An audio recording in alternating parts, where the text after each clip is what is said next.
Welcome on into another episode of the Barbershop. It's your boy G Bush, right back at it with episode 2. Episode 1 was great last week. This week we get into some more nitty gritty.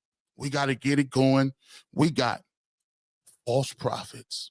It's a lot of these dudes out here telling you that they are gurus. They know who's in the draft.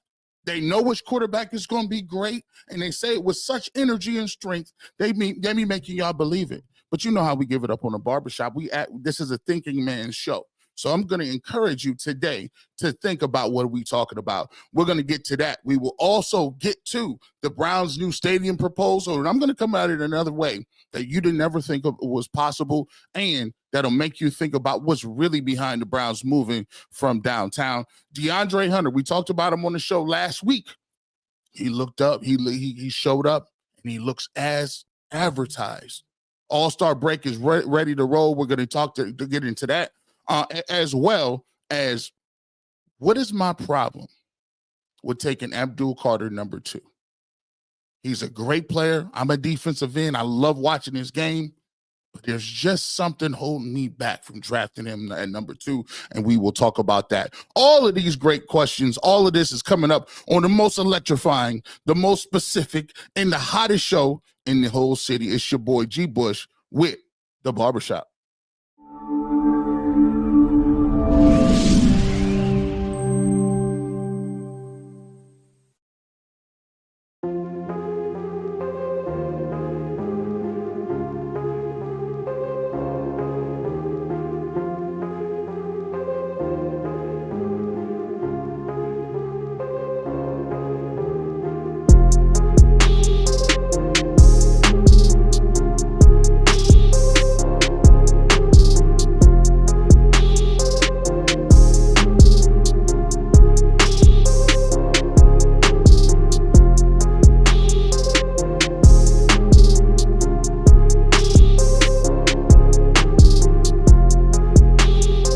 To another beautiful Saturday morning here in Cleveland, Ohio. I'm G Bush representing the Barbershop. We want to thank everybody for pulling up on us on the Barbershop right here every single Saturday morning, 9 a.m. to 11 a.m. You could catch me on Facebook right now. You should be watching. You can catch me on Twitter right now on my page. You should be watching. You can also catch me on the UCSS network, on YouTube channel, as well as the Barbershop. So shout out to all of the people that are watching me wherever you are. Let me know what you're thinking about the show. Comments are, this is a highly interactive show with the fans. You guys make part of what this show is, and we do 2 straight hours. We would not be able to do that without you guys. And as we said before, we're going to get into a lot of stuff right now. And I've been actually very interested, and I've been very excited to do these topics for a very long time. Because most of my brand of what the Barbershop is I like to tell people all the time, don't take my word for it. Do not take my word for it. I encourage people to go out there, do your research, do your due diligence, and come up with your own thoughts. The worst thing I hate in sports talk is talking points. And one of the talking points that's been going around and is continually going around in the circles in the media of Cleveland is these draft gurus are coming in here telling you there's no quarterbacks in this draft. It ain't even got to specifically be quarterbacks. It could be, this is a bad wide receiver class. You know what? There's no defensive ends in this class, G Bush. There's none of that. They're sitting up here telling you these lies about why these guys are not available and they're not there. When you take a look at this situation with the Cleveland Browns, and I've heard this many times, there's no quarterbacks, G. There's nobody worth it. And you ask them one question. See, I like to ask you specifics. Well, how many games did you watch of them during the year? I never really watched Colorado. Never really watched Miami. I watch more Big Ten football. I'm more of a Buckeyes guy. Okay, that's fine. Did you see them playing the games? Nah, not really. Did you watch them? You see any All-22? Nah. I just leave that to the gurus. I leave that to I'm not a draft expert. I haven't really seen them, but from what I'm hearing, from whatever I'm seeing, there is no quarterbacks in this draft. And that would be cool if you were just a fan, because I get it. As a fan, you do not want no problems. As a fan, you don't got all time to be watching these guys play. You don't got all the time in the world to be doing all of that stuff. You basically are like, listen, I watch a couple of my teams. I watch my home team. I do what I need to do and keep it pushing. Well, here's the problem. That would be cool if you guys were just doing it. But the problem is the guys that are prevalent with it is my brethren, my colleagues. My colleagues are running around here telling you when you ask them about a prospect, they say, well, I haven't seen him. I haven't seen him play before. That's unacceptable. How's that acceptable? And what we're going to do today is we're going to debunk a whole lot of stuff. So buckle up, boys and girls. I'm going to be providing the receipts. You see, that is what I bring to the table, the receipts. And so what we're going to do is we're going to go back and show you all these gurus that get paid all this bread to come tell you that they're going to bring rain from the skies and they're going to do magic tricks. These Wizard of Oz guys that know all the quarterbacks and all that good stuff. I'm going to actually show you in real time just how clueless they are. Now, look, this isn't a blog about bashing guys because everybody gets it wrong every once in a while. Everybody is a crapshoot. You don't know. But the problem that I got is people saying stuff with so much definite secret sauce, so much moxie. I know this isn't one of the draft class. It'd be dumb to go out there and waste a number 2 overall pick on a guy that if he was in this draft class last year, he would be at best the 9th best quarterback. Stop it. Stop the games. That brings me to Exhibit A. We just watched the Super Bowl, right, boys and girls? We just watched the Super Bowl, boys and girls, did we not? And I saw Patrick Mahomes, who is probably one of the greatest quarterbacks living right now, probably is the best, I still would say, and has a chance to be the best of all time, even going, in terms of Tom Brady. I just saw the Philadelphia Eagles and Jalen Hurts embarrass them. Don't give me, well, it was the D-line. I get it, the defensive line was playing well. But one thing that we cannot dismiss is Jalen Hurts making plays with his feet, Jalen Hurts making plays when it counted. And let me just give you this too. He's been to 2 Super Bowls already. He's been to 2 Super Bowls. And the last Super Bowl, he threw for over 300 yards. But guess what? Guess what round Jalen Hurts was taken in? Actually, to be truthful, in the evaluation in my homework doing for these videos for the barbershop today, and my evaluation is I went back and checked what people said. The only 2 things that he had that people talked about in terms of his upside was his toughness, his leadership, and his ability to run with his legs. That was it. People mentioned maybe he could be a fullback. People talked about all the laundry list of different things that he was not good at. They talked about accuracy, anticipation, lack of pocket presence, not staring down receivers, mechanics all over the place, arm motion, all of these things, all of the things that you judge a quarterback on, all of these things that you judge, guess what? They said he wasn't it, right? But fast forward a couple of years, not only is he a starting quarterback in the league, not only is he, one of the top paid quarterbacks in the league, he did it on a rookie deal, and he's been to 2 Super Bowls. Cleveland Browns fans, you can learn from this because there's a lot of people telling you this quarterback ain't good and this quarterback ain't good and that quarterback is trash and this. But here's what I'm going to do. I'm going to give you the receipts. It don't do it justice if I just tell you. Let's go back in the timeline. Let's get in the time machine and talk about what it really looked like in real time when the Eagles drafted Jalen Hurts, and what were people saying? Homer. Well, it just got interesting, ladies and gentlemen. Is in for the Philadelphia Eagles. There you go. I had to bring that back. We're the 53rd pick in the 2020 NFL Draft.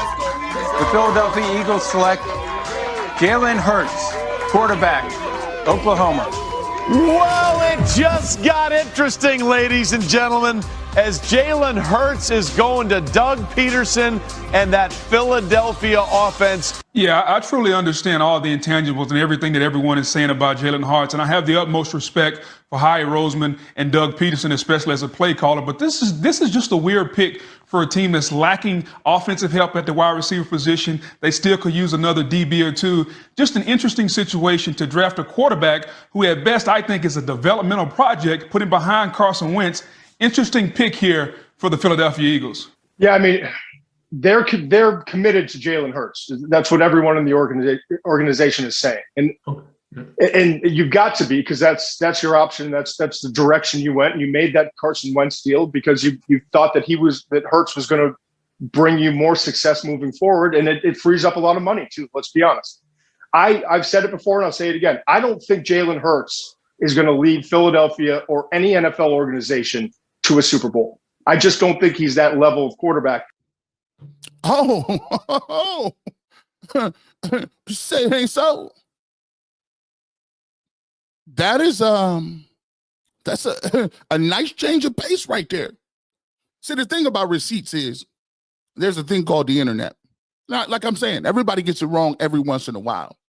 But do you see the definite nature in the way they talk? I just hate to say it. I mean, at best, he's a project quarterback. At best, he's a project.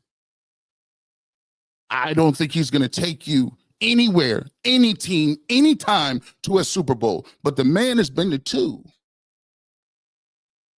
Buyer beware.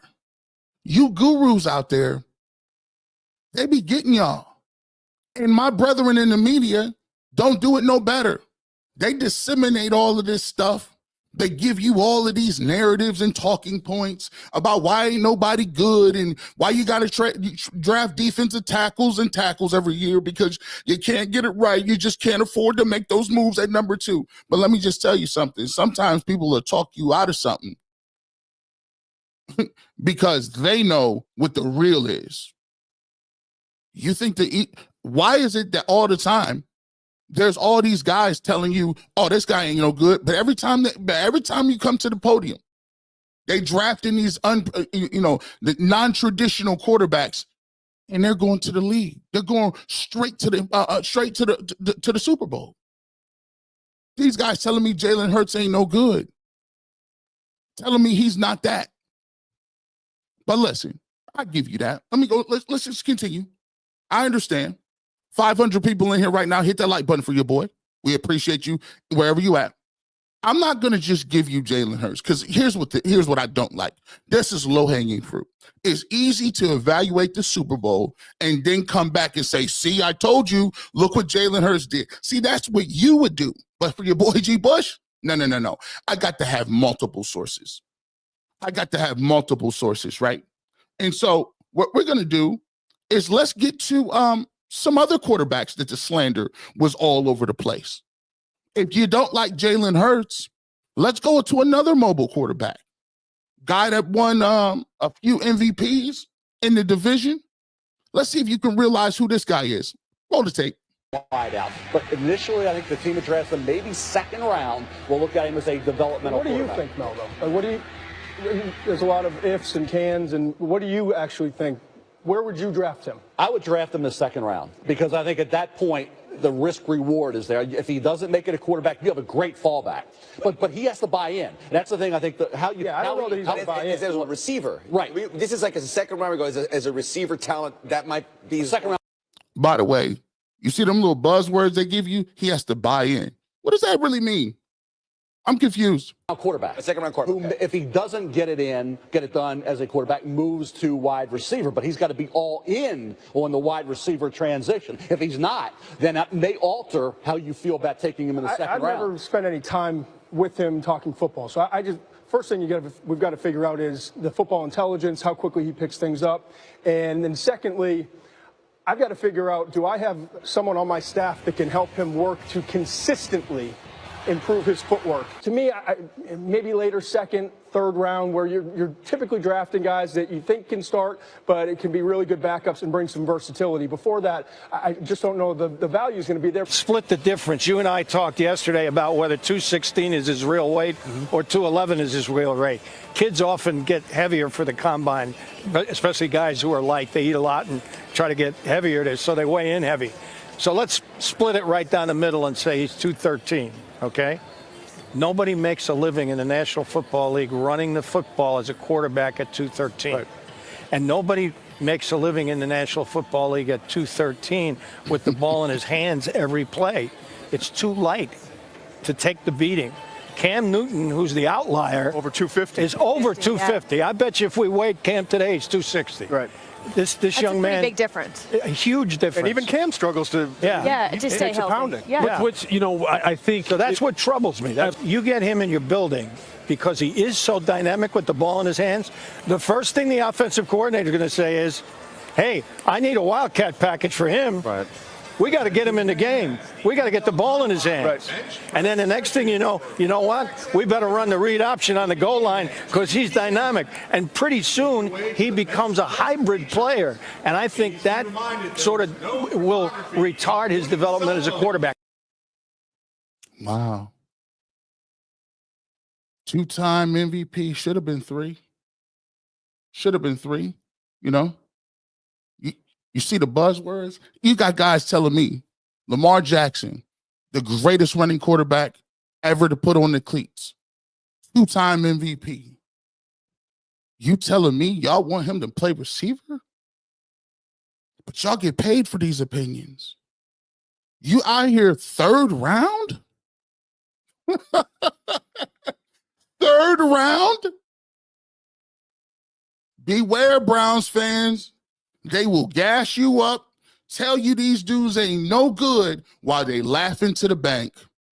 Laughing, grabbing all the franchise quarterbacks, laughing all the way while we punt and go get left tackles and D tackles and whatever you want to do besides quarterback. They laugh all the way to the bank. I've never understood how that was a problem. Well, if you draft him, you're going to have to play him on the goal line. And then that's not the. Since when is playing a guy stunting somebody's growth? Since when is it a bad thing that you get a guy in the game and he's dynamic? Since when is 2 things less than 1? This is everywhere. This is not just a quarterback. We're having some of the same conversations with Travis Hunter. People telling me Travis Hunter going to go to 5th or 6th or 7th or wherever they're going to draft him because they don't know what box he fits in. You know how stupid you sound? He's the best receiver and the best corner in the draft. Let him do what he wants to do. I put him on the field 100 times. But we got so many dents just out of reality, old school mindsets that put these boxes and parameters on people that they can't even evaluate the talent. How is it that you see Lamar Jackson and his athleticism and you're intimidated by it? I'm just saying. I still got more receipts. We can keep going. So now let's do it at home. We have Jalen Hurts, Lamar Jackson. Let's see who else wants to stick their foot in their mouth. Because the receipts is here. Oh, G. Bush, you're a Duke and knee jerk. You're a Duke and knee jerk. Let's talk about a couple of people we know. Let's see if this sounds familiar. This might be one of the worst takes I've ever seen. And by the way, the last 2 clips was courtesy. So y'all don't get me. Courtesy of ESPN. Thank you guys very much. And this is courtesy of Pro Football Focus. Josh Allen at least has the tools. Those are definitely there. It is unquestionable that he has the strongest arm in this draft class. He has an absolute howitzer attached to his shoulder, and that entices people. It draws people in and makes them think about what he could become. But to me, he's an IKEA quarterback. There's a big box there, and inside are all the components you need to create. Hold on. He's an IKEA quarterback. This is blasphemous. This is aged like a gallon of milk out in the sun for 35 days in the month of July. This franchise quarterback, but you're going to have to build it. You're going to have to put it together yourself, and I don't know if the instruction manual does you a lot of good. It's in a foreign language. It's not helpful. You paint beautiful pictures, by the way. You're going to have to create this quarterback from scratch, and that's a tough thing for NFL teams to do. Can we just compare that to are there already some ready-built quarterbacks in this draft? I mean, yes. The top three guys that we think are better than the next tier of quarterbacks, Baker Mayfield, Sam Darnold, Josh Rosen, they're already better quarterbacks.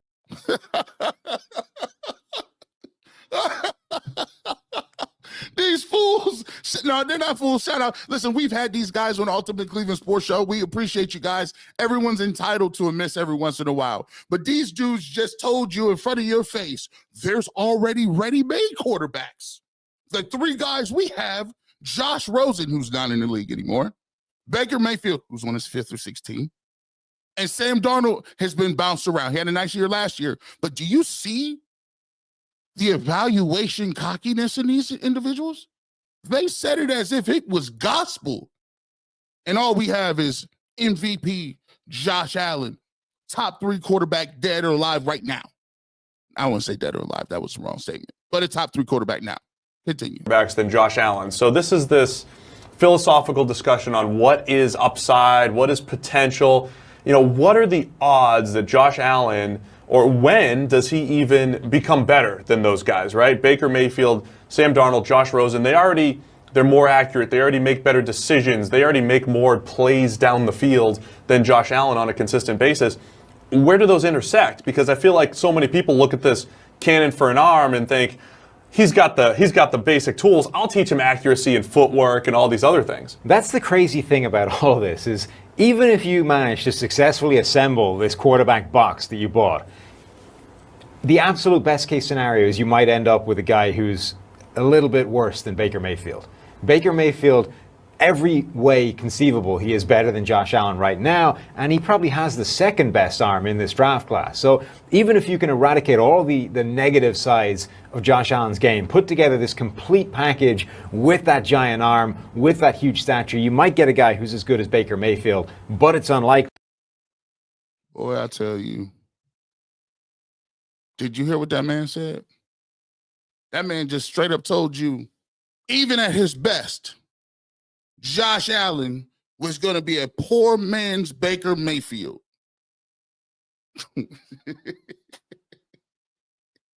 These receipts is devastating.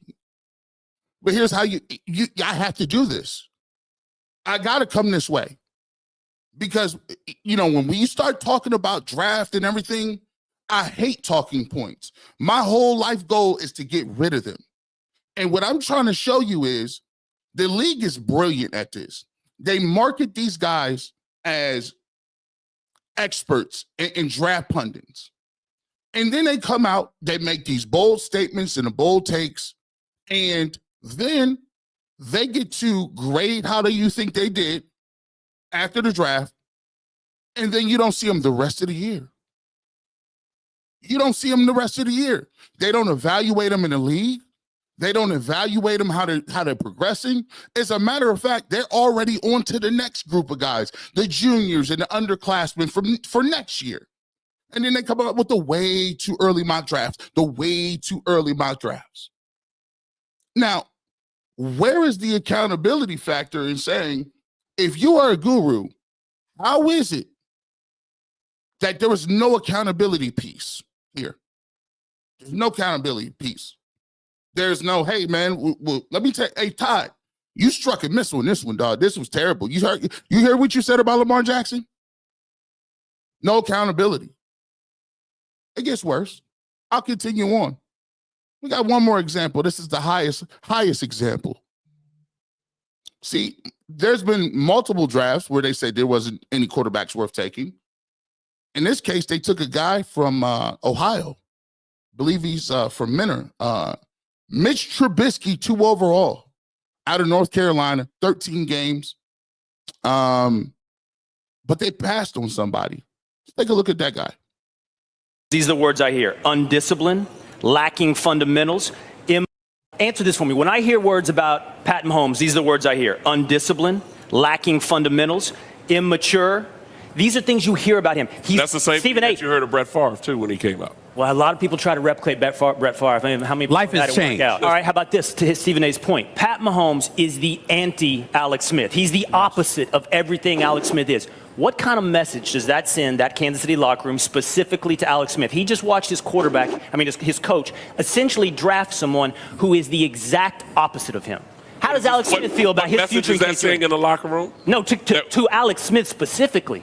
Which quarterback do you think is going to have the steepest learning curve once they get into the pros? I think Patrick Mahomes, just with the offense that he ran and the terminology, being able to to be able to talk, spit out the plays. The terminology in the NFL. But he's done a great job. I talked to somebody who he was working with, Mike Shepard, down at Exos, and I know he has worked really hard with Patrick on that. But I think just the system and being able to go through all the progressions, the full field read that he's going to have to do at the NFL, I think he's going to have the biggest learning curve. Coach Calhoun, so when you have a player who's coming from the air raid or the spread offense, what's the first thing you do when you get a hold of them to try to get them ready for the pro style? I think you want to make sure he's comfortable dropping under center and being able to read defenses as he's dropping, because it's so different in being in the shotgun the whole time, kind of catching the ball where your eyes are down. You got to catch the ball first, and then you have to start to go through your progression. But so you really have to learn how to take a great pre-snap read, but being able to drop from under center and being able to use the terminology of the play calling. I mean, that's one of the things that I've seen that a lot of quarterbacks struggle with. That's all I had. I'm just trying to show you something. I don't want to beat a dead horse, but the man was talking about the greatest quarterback that probably put cleats on. And it's the same old analysis. Can they read defenses? Can they take a snap from under center? What about the processing? And these guys collectively, as you see what I'm doing here, I'm telling you this.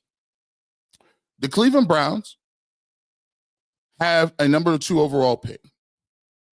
What I've just basically done is showed you the top quarterbacks that are living today. What experts said about those guys. Pat Mahomes, I don't know if he's going to get it done. How many Super Bowls he been to? Josh Allen, top 3 quarterback easily. Just won the MVP. Lamar Jackson, 2 MVPs. Perennially 12, 13 game winners. Jalen Hurts, just won a Super Bowl, has been to 2 Super Bowls. All of the guys that are the movers and the shakers and the top of the food chain that everybody says that they want and want to need went at places nobody thought that they would be at. But yet and still, we never learn from anything. We just jump right in and start repeating stuff. Oh, it was, A.G. Bush, there's nobody worth taking. Somebody said that in Patrick Mahomes' draft too. 768 people in the building. Before we get to this, we'll throw the super chat question for the first segment out there. We're going to throw it out there. Let me do this.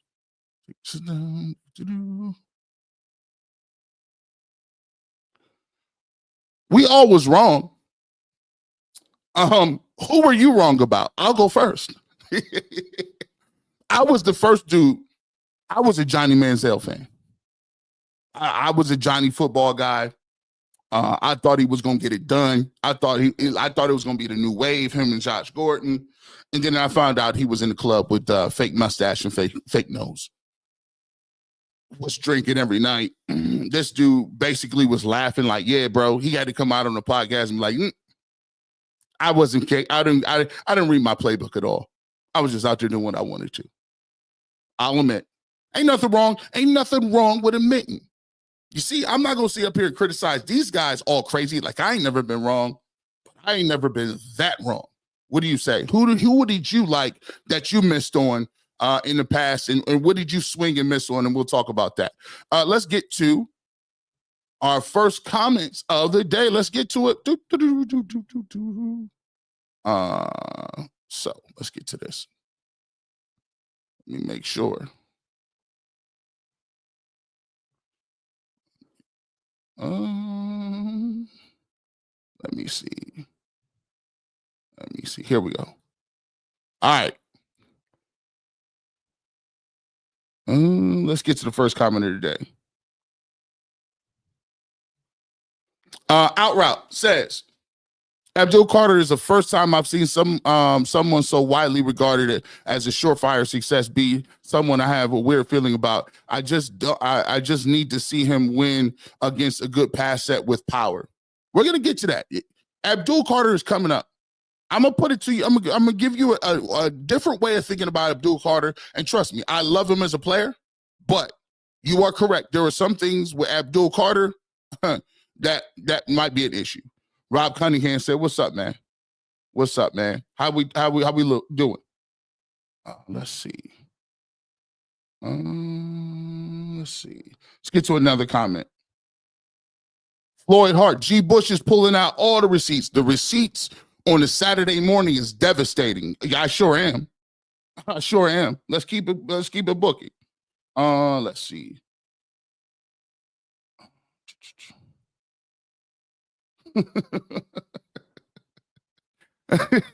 Go back and listen to how do you see they were all balls deep against Zach Wilson and Josh Rosen. Josh Rosen was in that mix too. They loved them some Rosen. They loved him.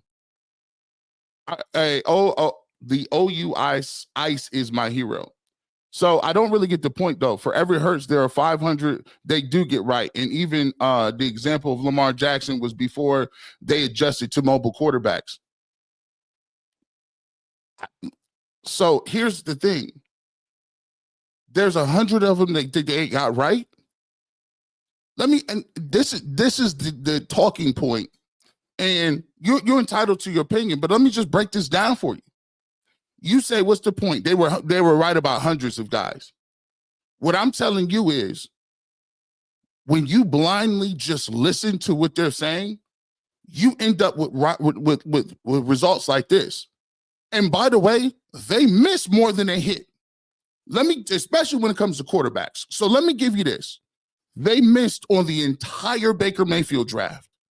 Baker Mayfield, Sam Darnold, and Josh Rosen went before Lamar Jackson and Josh Allen. That was completely out of here. The thing we heard before, Trevor Lawrence is he's a generational player. Trevor Lawrence is the new John the Baptist.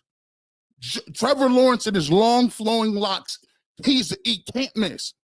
This dude is borderline at best. Borderline.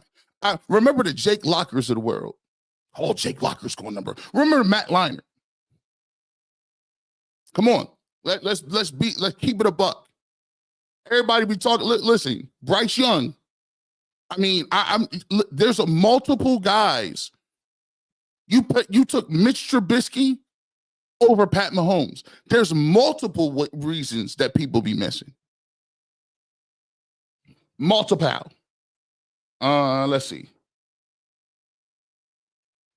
They overhyped Baker and tore down Lamar. Don't forget, Lamar should have been two-time Heisman. Just like he got robbed in this year's MVP, they gave Baker Heisman when he didn't deserve it over Lamar. I thought he should have got it second year as well.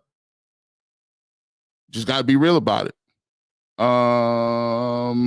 The AC way says, if Shedeur is there and they pass on him for a DN or trade back, I'm done. You don't remember the Alex Matt trade. Who was happy about that? None of the above. What's up, Brian? I appreciate you. Let's get to it. All right. D. Carter 06 says, Shedeur eats too many sacks. Watch him against top tier talent. He's not an NFL caliber quarterback. Okay. We will get to that. And let's get a couple more. In here. Tribe of Judas 77 says, best teams draft best available player. How many teams reach for a quarterback like Zach Wilson and Kenny Pickett because they need one? Kia Adams says, stop cherry picking. Bring up the clips of people overhyping Trevor Lawrence, Mac Jones, and Josh Rosen. I don't understand this. Yeah, I just said people was overhyping Trevor Lawrence. Mac Jones was definitely a reach. Josh Rosen was terrible. I just said that. That's my point. My point of taking this is this: as we continue to move forward, my point is when you are doing and you are evaluating and you're listening to people and they tell you, oh, this is going to be the greatest thing in the world. We need to do X, Y, and Z. There's no quarterbacks in this draft. There is a quarterback in every single draft. You just have to find them. And at the end of the day, what does that bear on people that are in your organization to develop said quarterback? Those are all valid questions, and we'll continue to talk about them. Let's get to my next topic is right here. Now,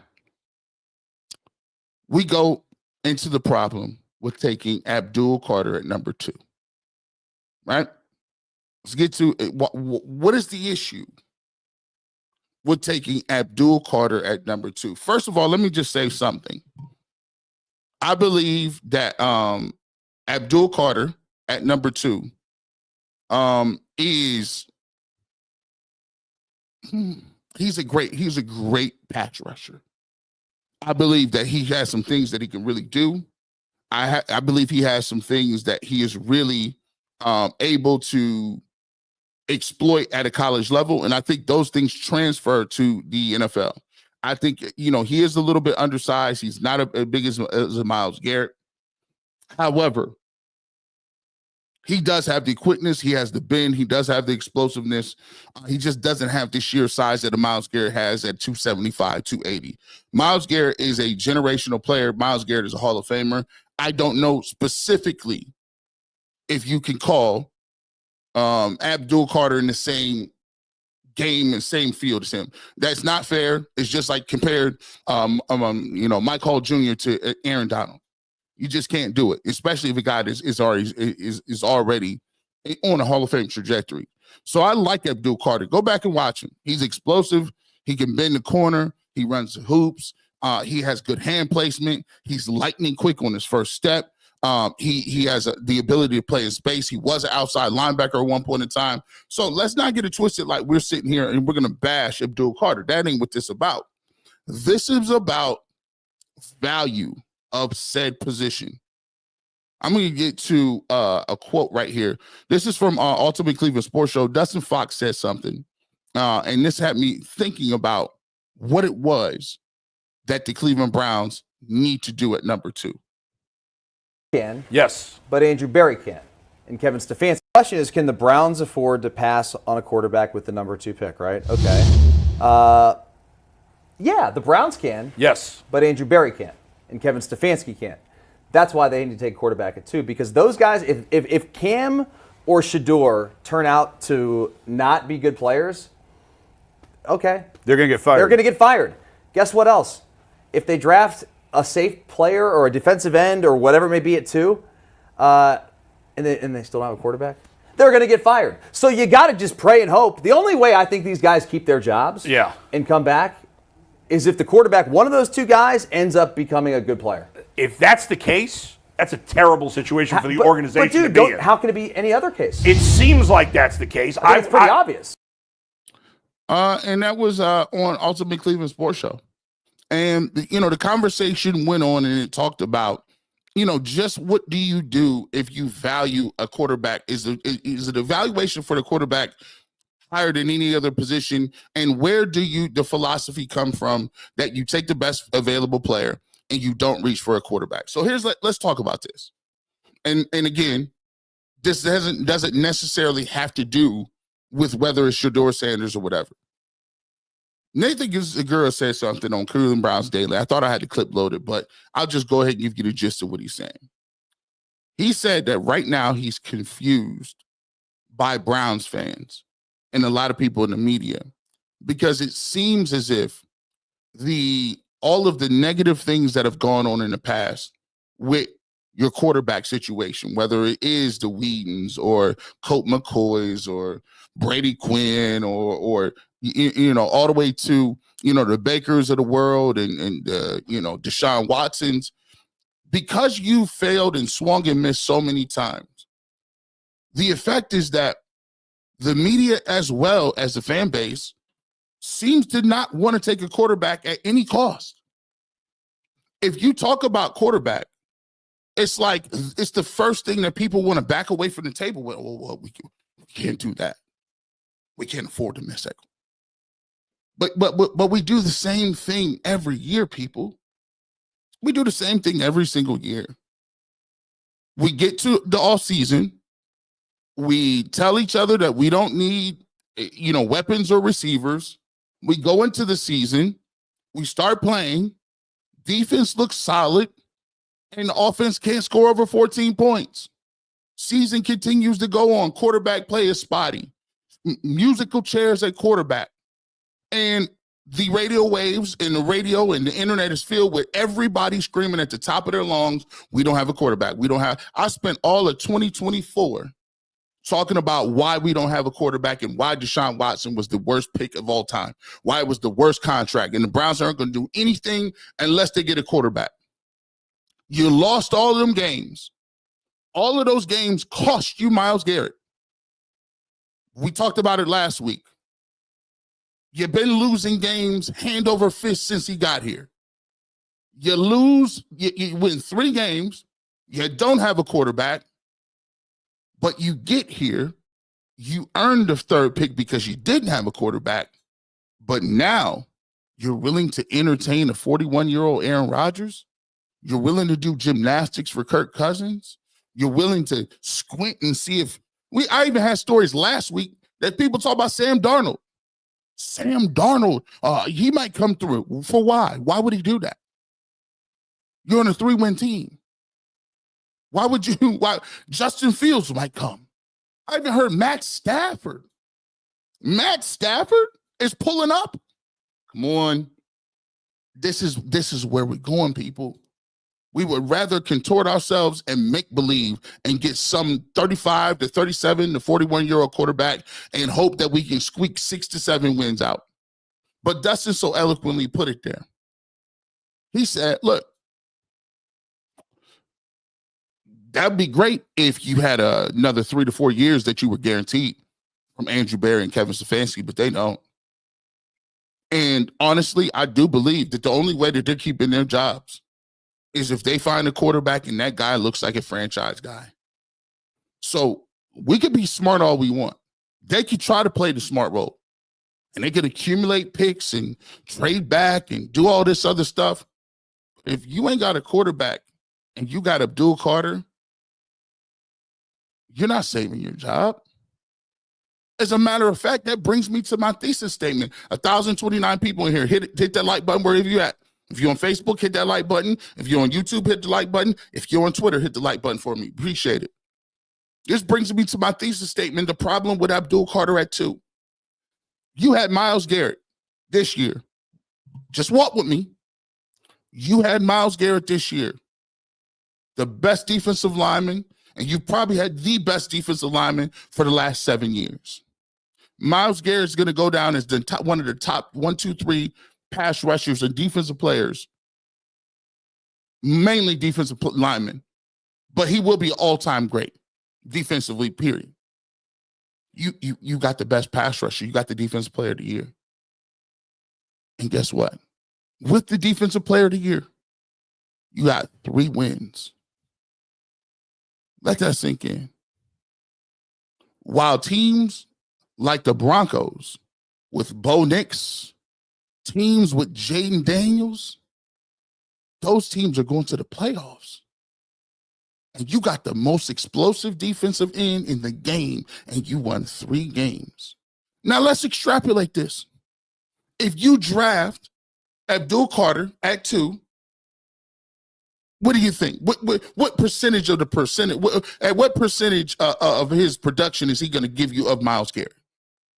I'll be kind. I would usually put it at 50%. The rookie sack record is 14 and a half sacks by Javon Curse. If Abdul Carter gives you, I don't know, 75% of what Myles Garrett gave you this year, he'd give you what, roughly 10 sacks? 10 sacks, okay. Taking the fact that I played defensive end and I know what the game is, that means you've affected the game in a 17-game season 10 times. Now, I know you can get tackles for loss. I know you can be accounted for double and triple teams. I know you can get tackles for run plays. I know you can just be overall disruptive. I get that. I completely do. But say you just be kind and say, I'm going to give you 35 tackles and another few solos. I'm going to give you, outside of that 10, I'm going to give you 7 or 8 more tackles for loss on quarterback or on running backs or different things. So in total, you got 10 sacks plus the 7 tackles for loss. Those are your impact plays. The tackles downfield and stuff like that. Maybe if you get a couple forced fumbles, strip sacks, 3 or 4 of those. I'm being generous.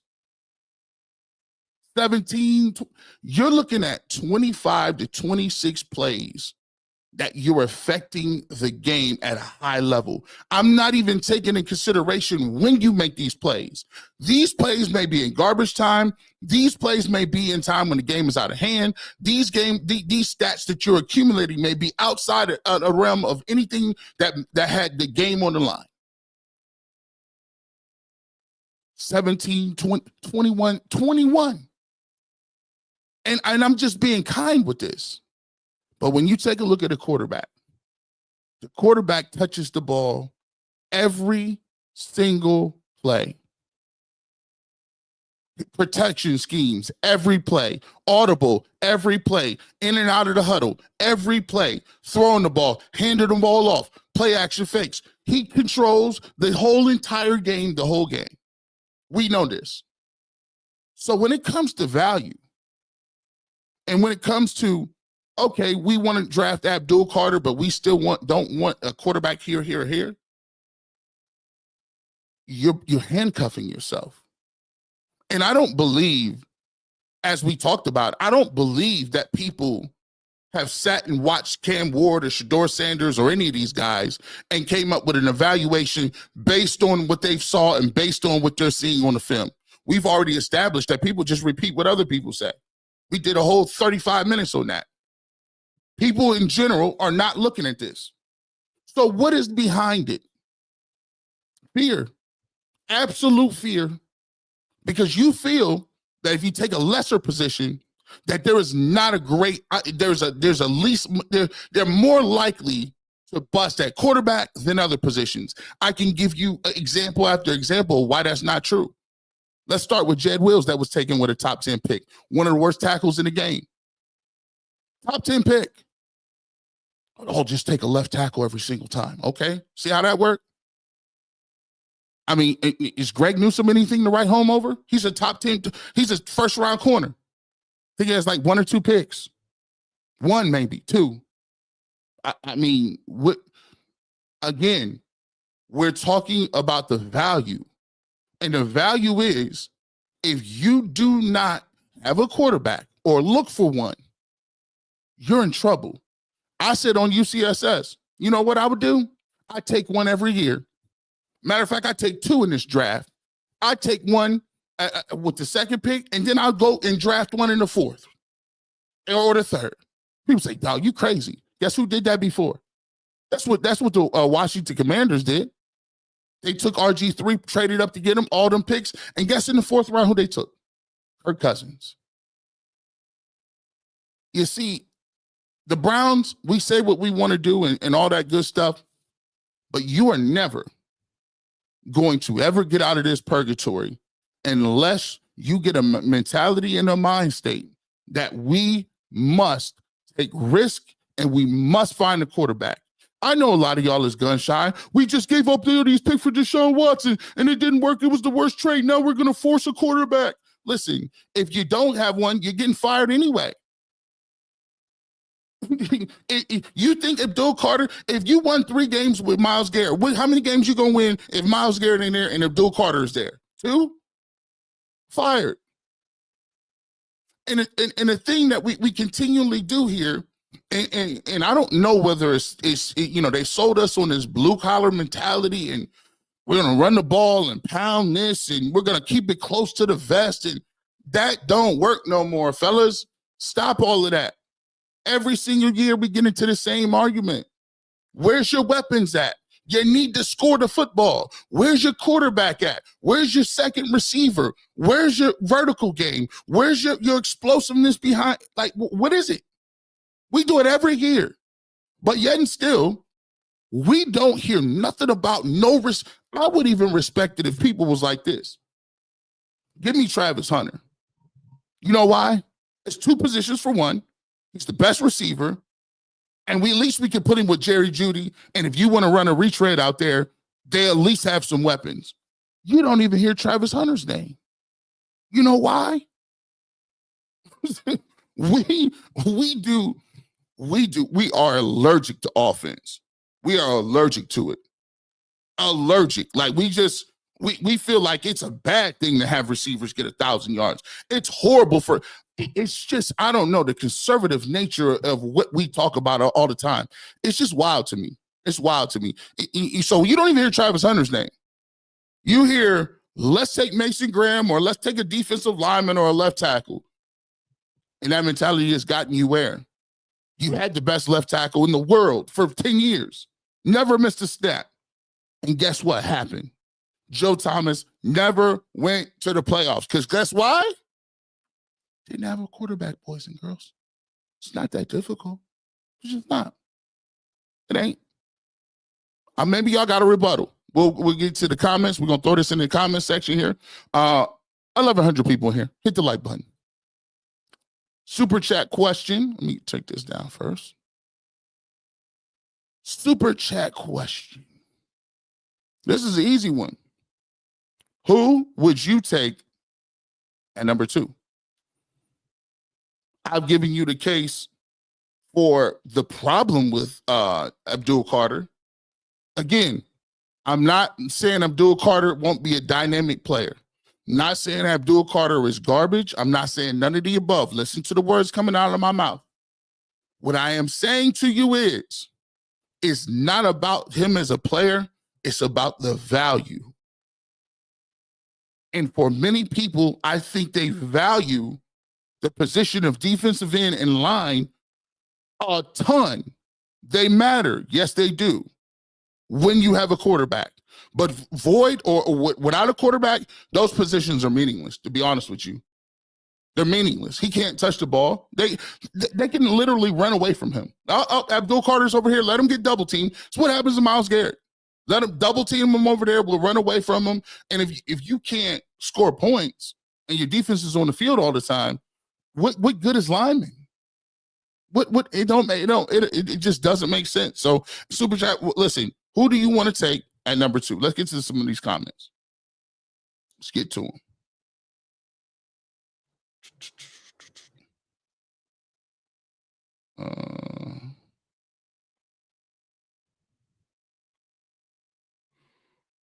All right, let's go. Felonious Monk. I like the name. Pat proved something in the Super Bowl. If your team can't run and your offensive tackles are getting beat on the first step, it doesn't matter what your name is. You're gonna stink at quarterback. They look like the Browns. Let's talk about this.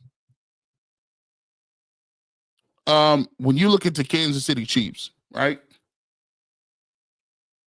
They got the break speed off of them. And yes, the defensive line for the Philadelphia Eagles was lights out. I thought the Philadelphia Eagles overall, in terms of their game plan, had a better overall game plan on offense, better overall game plan on defense, more physical, and they just looked shell-shocked. They came in and punched them right in the mouth in the first quarter, got them up all the way up out of here. The game was not even close. More of what I'm talking about in terms of the quarterback and the value of the position is is what I'm articulating is if you don't have at least a top tier, top 10 type, top 15 type quarterback, you won't even sniff the Super Bowl. You won't even be in contention. Now, once you get there and you're playing against another top flight quarterback like, Pat Mahomes did, and another great team, anything can happen. They got great defensive players over there. They got good offensive players over there. They just happen to win. It is what it is. But what I'm talking about is lower on the food chain, different from the Cleveland Browns. See, it's cool to say that, but you got to understand that the Chiefs and the Browns are not in the same category. There's levels to this. The Chiefs defense, they got Chris Jones. They got ball players. They got a defense, right?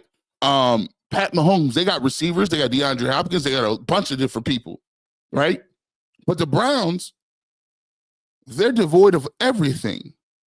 And so the question is, during a rebuild in which we're doing right now, especially if they go ahead and trade Myles Garrett, the question you have to answer yourself is, what's the most important building block for starting a franchise? And I'll give you this, Felonious. When the Browns tanked, right, and got Myles Garrett in 2017, they drafted a Hall of Fame player. They hit a home run with that. However, if you was to redraft that class, the correct pick was Patrick Mahomes. Look at the trajectory. Quarterback is always going to outdo defensive ends. It just is what it is. Even if one of the defensive ends is one of the greats. If you do it over, if the Cleveland Browns were smart, they would draft Patrick Mahomes. Myles Garrett is a great player, but what I'm talking about and preaching comes down to value.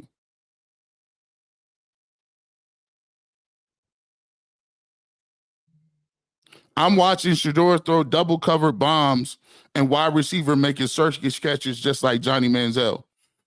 If you're comparing Johnny Manziel to Shedeur Sanders, I don't know if you got all 22, fam. I'm just had to call that out. If you're watching regular highlight tapes of Travis Hunter going to get the football, yeah, he's gonna make some plays. But there's times where when you're watching the all 22, Shedeur Sanders is getting hit right in the mouth and delivering footballs with anticipation in small windows. Go back. I'm gonna give you some homework. Go watch Chase Daniels' evaluation on Shedeur Sanders. Go watch Chris Sims' evaluation on Shedeur Sanders. And finally, it just came out a couple of days ago. Go watch, who was it? Go watch Todd McShay's evaluation on Shedeur Sanders. He talks about him being the best pure passer in this draft. And he talks about some of the throws that he didn't even really, he kind of didn't see in the beginning, but there's some throws that are big time in there. So go back and watch those evaluations. You know what I'm saying? Let's go. Grass and Bass. Anyone scared about drafting the quarterback has been brainwashed into thinking the quarterback is not a for sure thing. You can't draft him in the first round. Here's the thing that I always get when it comes to the quarterback situation.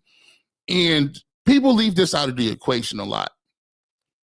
Everybody wants to like what responsibility do we really place on our coaching in front office?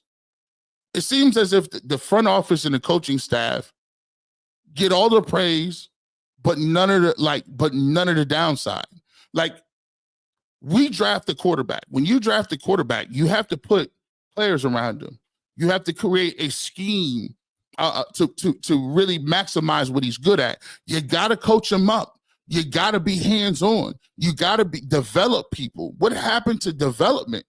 It just seems like people want, hey, let me get me a John Elway. Come in right out. Let me get me a Marino. Is there an Andrew Luck in this draft? People want all of these guys to come in and just be great, dynamic right now. Oh, this is great. We'll never have a problem with this. We got so-and-so and so-and-so. Nah, man. What role does your coaching staff have? Kevin Stefanski don't got to do nothing. Kevin Stefanski got to have a perfect quarterback build before he's good. And here's the thing I give you about Kevin Stefanski, and we can talk about this and refute what I'm saying. I've always asked, what exactly makes Kevin Stefanski a great coach?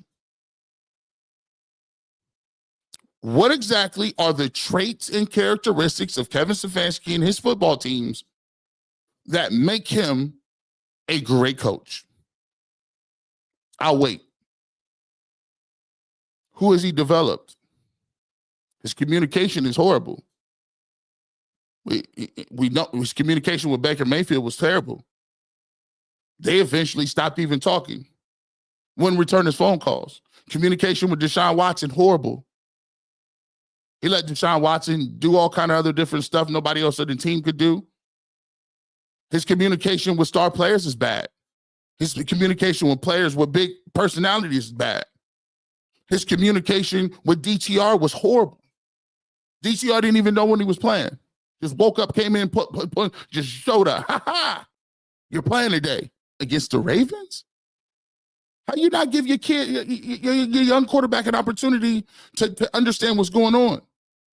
Communication was horrible with Jameis Winston. Deshaun Watson goes down. Jameis Winston is the quarterback that same week. He gives play calling to Dorsey. Jameis Winston goes to him confused. Hey, man, look, I came here to have you call the plays. I'm kind of taken aback. What's going on here? It can't be the win-loss record. Can't be the win-loss record. You're under 500. Is it they're one of the most penalized teams? What is it? You haven't put 2 years together back to back. How many playoff wins you got? When you start to have to break it down and actually have to articulate some of this stuff, it don't look like it. G. Bush, we ain't taking a quarterback at 2. Hey, listen. If Kevin Stefanski don't want to do it, that is what it is. Y'all ain't got to take no quarterback at 2. Don't do it. Here's what I'm going to tell you, though. If you don't win 8, 9, 10 games, y'all getting fired. It's easy for you to sit here and say that. Very easy. We ain't taking no quarterback at 2. Okay. Andrew Berry, Kevin Stefanski, y'all might want to figure it out. John Lindell, do you agree with Nathan Zagur that we have to take a quarterback too? Even if he turns out to be a bust without a franchise quarterback, we go nowhere. Listen, thank you very much. Let's get to this. I mentioned that earlier. If you were to take, and so let me give you this. This isn't a new thing. When the Cardinals drafted Josh Rosen in the top 10, he played 1 year and was terrible. Guess what happened? The next year, Kyler Murray was coming out. They traded Josh Rosen in 1 year and drafted Kyler Murray number 1 overall. This isn't something new, guys. I would take a quarterback until I hit. Okay? Baker wasn't it. You decided you didn't like him. Deshaun Watson flamed out. Decided it wasn't him. You tried to find out if Jameis Winston can be a bridge quarterback to kind of, couple of years here or there, win you some games. You found out that wasn't it. You had DTR on the roster. You put him in at the end of the year. You found out he wasn't it. So guess what I'm going to do? I'm going to keep drafting quarterbacks till I figure it out. I'm going to take one this year. I'm going to take 2, matter of fact. And we're going to find out. Because regardless, you're already rebuilding. I don't understand what you guys don't get about that. You're trying to fit a scenario and trying to figure something out, which we've already seen. We've already seen the Cleveland Browns go 1-31. We saw what they did. They drafted, you drafted Myles Garrett. And as great as Myles Garrett has been, you had no quarterback. They haven't done anything. You lost games earlier in Joe Thomas's career. As great as Joe Thomas is, a Hall of Famer, guess what? You didn't have a quarterback. You lost. Now we want to go back to do the same thing. Let me get Abdul Carter or wherever the case may be. No. I'm not doing it. I'm going to find a quarterback. If Shedeur Sanders or Cam Ward ain't it, whatever the case may be, cool. I'll come back and do it again next year. And if that don't work, I'll come back and do it. Because that is the game we play. I know it's a high-stakes game. But look what other people have done and are doing. When Alex Smith was taking the Kansas City Chiefs to the playoffs, and Andy Reid said it ain't good enough and they got Mahomes. You think about it. Russell Wilson, this is a different. I'm going to get off this topic here in a second because I'm going to get to some Cavs. I'm going to get some Cavs and I'm going to show you the difference in levels. The difference between you and us, the Browns fandom in Pittsburgh and other places is this.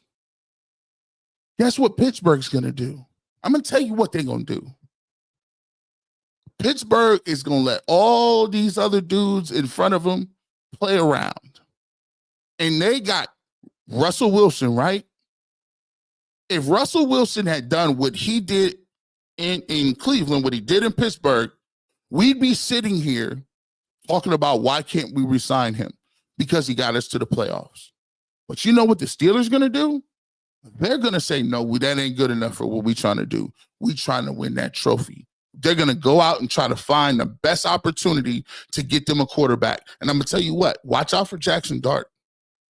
Jackson Dart will not go in the second round. I'm going to tell you that right now. Jackson Dart will be in the first round, boys and girls. Quarterbacks always rise. This is nothing new.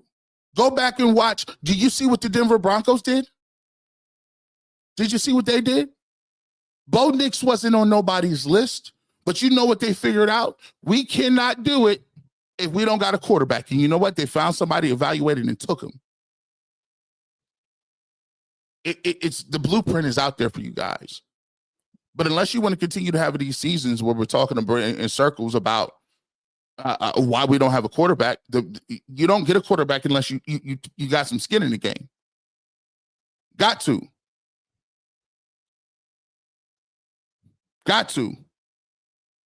Let's see. Oh my gosh. Oh, thank you. They don't want to listen, G. Bush. Remember when they was calling Wembley the best defensive end they've seen in years? What happened? Listen, keep talking that talk. See, I'm old enough to remember when you drafted Courtney Brown. What did that do? Remember Barkevius Mingo at 6? We're not going to talk about Cam Wembley. Remember when they took Cam Irving and Danny Shelton? You had 2 first-round picks in a draft, and these idiots came up, literally pulled up and said, give me a center that can't play center and give me a nose tackle that's a one-down player. Danny Shelton and Cam Irving. This is why I don't understand why people just, these talking points be wild, man. I draft the nose tackle every year. How did Perion Winfrey work out? What about Siaki Ika?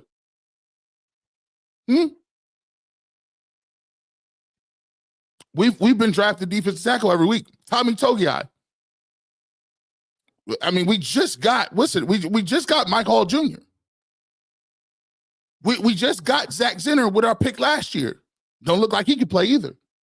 Come on, man. Stop. This is a great one, man. I actually thought Corey Coleman was going to be wide receiver number 1. Digman Freud, I like the name too. Yeah. Shout out to Corey Coleman. Corey Coleman was on the UCSS, man.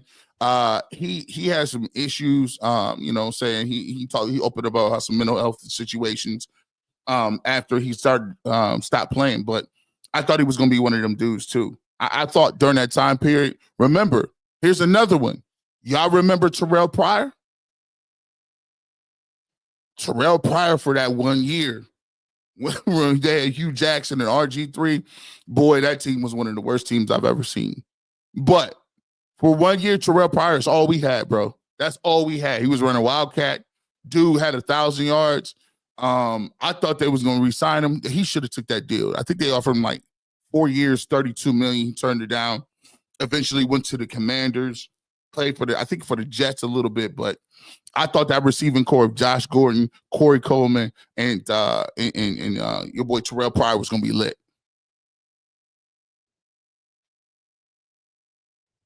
All right, G's point is their opinion.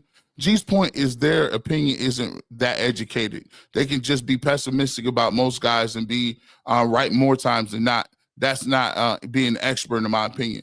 Finally, somebody gets it. All I'm trying to do is thank you, Trill Hill 7714. Finally, somebody is picking up what I'm trying to put down. The reality of the situation is this. When people keep saying, and this is the thing that I was trying to combat, when people keep saying there aren't any quarterbacks in this draft, it's patently ridiculous. When you aren't, when you're in the general public, you're counting on people to give you accurate information so that you can base a decision on something. And what's happened is we give people a guru status and tell us, hey, what should I think? And because there's a group of individuals that have been put there in a position, they trickle down this thought process that stops you from critically thinking. If you're going to tell me, how am I going to take your word that there's no quarterbacks in this draft and they're not worth taking, when the top 5 or 6 quarterbacks that are currently living today have been maligned and talked about like they were garbage, that they weren't good, that they were very like they had all kind of, like, who cares if you hit on a defensive tackle or offensive tackle? Most offensive tackle play is subjective anyway. Go look at the wild differences between PFF scores. But when you come back and you tell me, and go back and rewind this clip, because I'll go back over a lot of names. When somebody says that Josh Allen his highest level is a poor man's Baker Mayfield, then I can't talk. You trying to tell me about Shedeur Sanders and Cam Ward?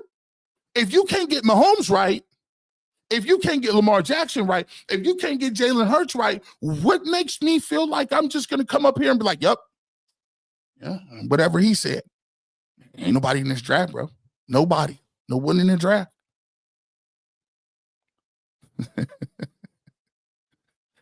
The new John the Baptist dude's on fire, man.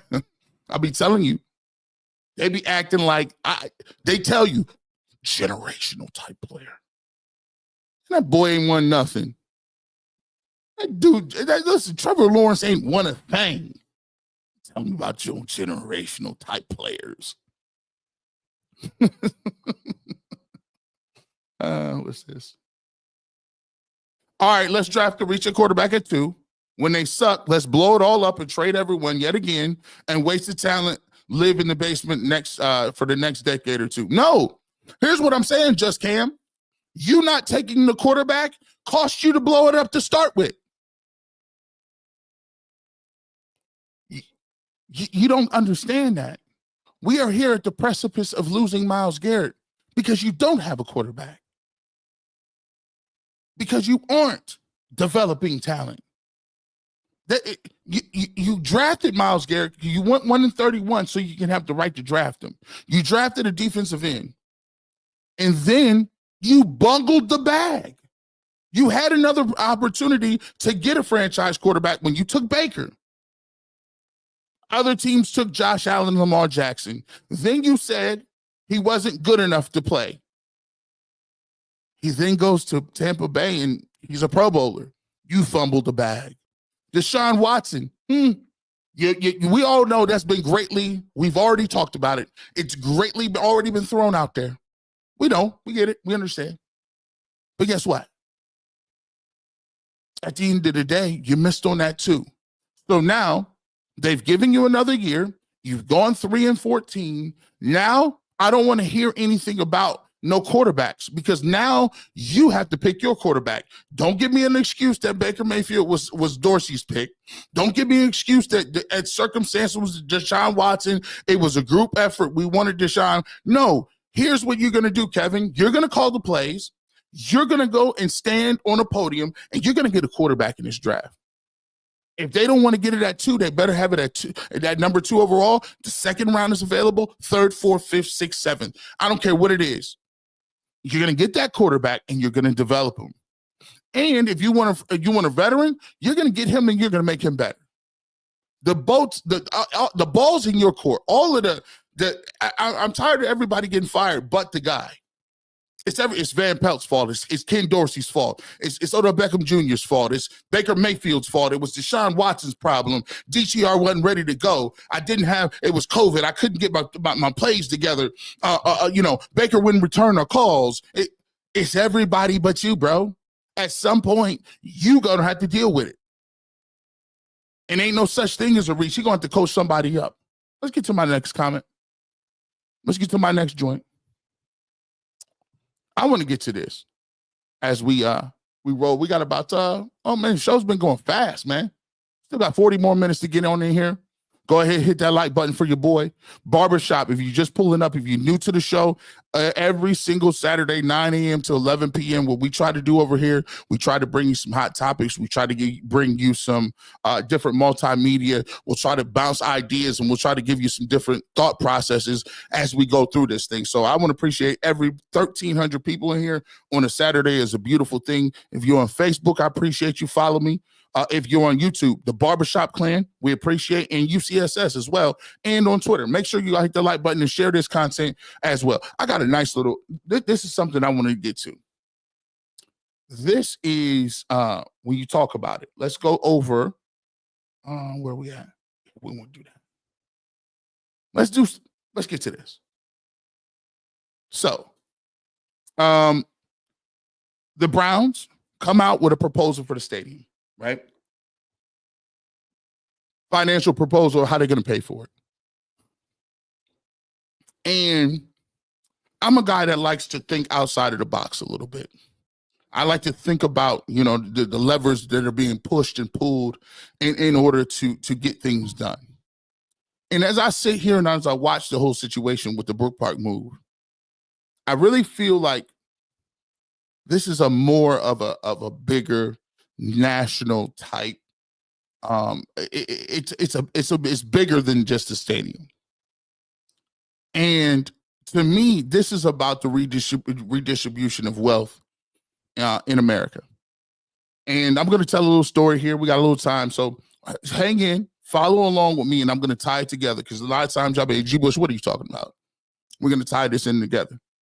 So let's go ahead and talk about this. Let's first throw up what the tax plan is, but first and foremost, let's go ahead and listen to Jason Lloyd. We talked about this on UCSS and his thoughts on the way the Browns are going about funding this particular project and stadium in Brook Park. First of all, nobody rents cars anymore. Facts. So why are we doing? I don't love some of those projections and totals. First of all, nobody rents cars anymore. Facts. So why are we doing $6 increase on rental cars when Uber and Lyft have taken over? I mean, people still rent cars, but go ask Hertz and Avis how many of their fleets they've sold off in recent years because people just don't rent cars anymore. And you're dealing with a lot of projections there on hotel rooms, on the bed tax, on that sort of thing. The admission tax is fine. That goes to people that are using the facilities. I personally still am a proponent for DeWine's plan. I like what Mike DeWine rolled out, where it was taxing gambling money. I wrote about this 2 years ago. When gambling was first legalized in Ohio, the tax rate was 10%, and I said increase it to 13 or 15%, use that 3 to 5% to fund all of these facilities across the state. And DeWine went way further than that, which I love. And they've already, since I wrote that, initially they've increased it from 10 to 20. They've already doubled it. He wants to double it 50, again, right? To 40. He wants 40. To take it to 40. 20 to 40%. And that's on the gambling companies, not the consumer, right? That's on the gambling companies. Now, the companies will probably find a way to pass it on to the bettors. But still, you're taxing the people that are actually using the facility. Ohioans spent over $8 billion in gambling last year. That was the handle in Ohio. In November alone, it was over $1 billion placed on sports bets in the state of Ohio. Ohio's like 5th in sports We gambling. got degenerates, man. Yeah, I mean, it's like, obviously, it's who you would think is at the top. It's Nevada, it's New York, it's New Jersey, Pennsylvania are all clearly ahead of Ohio, and then Michigan and Ohio are pretty close in the gambling. But this is where, to me, this is where it's at. And DeWine's already getting a lot of pushback on it from both legislatures, and the Haslam's seemed to push it to the side yesterday. They want to see more information on it. I think it makes perfect sense. I think that's the route to go. I like that much more. And Mike's right. Mike DeWine told Cleveland.com that he wants to use real cash and not bonds to pay for it. And I think that's right, because if the bonds fall short, bonds you're talking about projections. Like, you're projecting this amount of money. Well, guess what happens when those projections fall short? It falls on the public. Shout out to Jason Lloyd. He did a really good job of breaking that down a little bit. So let's look at what the Haslams and the financial organization has put forward. So what the Browns want from the Brook Park in Cuyahoga County, and we'll read this. As for the local share, the Browns are proposing that the county issue $600 million in bonds with county sources covering payments for $178 million of the borrowing of the Brook Park sources covering the remaining $422 million. Here's how they would propose to do it. There's an increase in the bed tax from 6.5% to 7.5%, with the new money earmarked for the stadium. The county's bed tax on hotel rooms was last increased from 5.5% to 6.5% in 2019 to free up money, in part for Progressive Field, the Rock and Roll Hall of Fame, and the induction ceremonies. A county authorized fee of $6 per rental car. And Jason kind of talked about this. Guys, people aren't renting cars like that anymore. You go to Hertz or, Avis or wherever to go.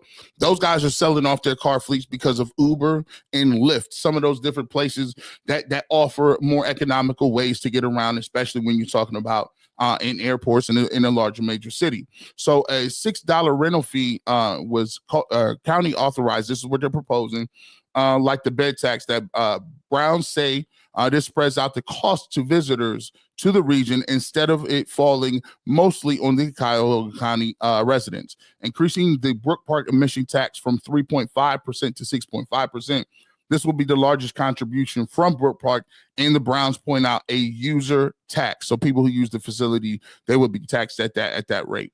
Money from the Brook Park parking tax. Some 12,000 to 13,000 parking spaces are planned for the stadium. And diversion back to the project city income taxes generated from players, staff, and other workers. Now, really quickly, let's go over what it is that Mike DeWine wants in terms of how to pay for these. And Jason alluded to this. Basically, he wants to use the funding from gambling, which has been raking in billions since gambling became legal in Ohio. Ohio Governor Mike DeWine announced his plan to fund Ohio sports stadiums ahead of his budget bill. It will promise funding to Cleveland Browns owners Jimmy Haslam, and Haslam desperately searched for.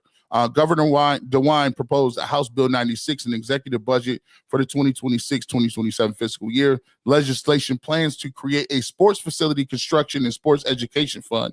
The funds would be generated by doubling the state's tax on sports gambling.